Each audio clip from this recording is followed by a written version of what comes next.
Online censors. This is for educational and news purposes only. We're going to be talking about the Al-Qassam Brigade, the fighting wing of Hamas. And it's important that we do so that we can understand how we got to where we are today in regards of the bombardment of Gaza and the destruction going on in the West Bank as well. The following quote by the spokesman of the Al-Qassam Brigade says this: 85% of the soldiers in our units are orphans whose parents were martyred by the occupying state. Today, those children have grown up and their hearts are burning with the fire of revenge.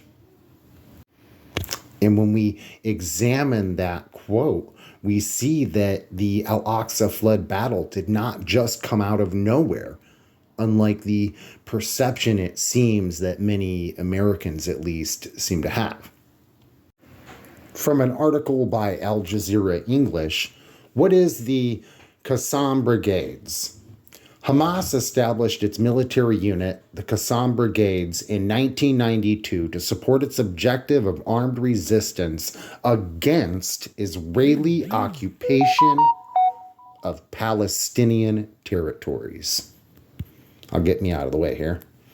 The name is inspired by Syrian freedom fighter who struggled against European colonizers in the Levant.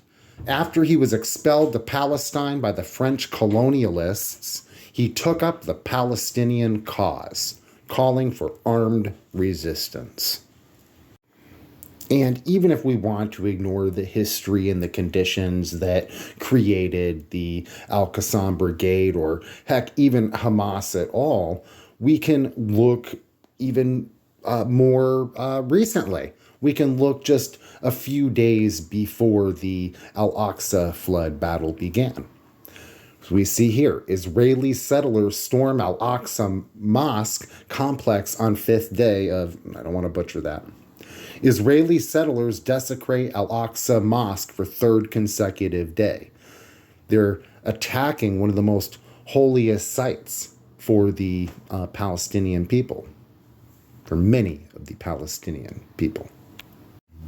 I've heard over and over justification for the bombardment of Gaza and even the West Bank that Israel has the right to defend themselves. Why is this right not also extended to the Palestinian people?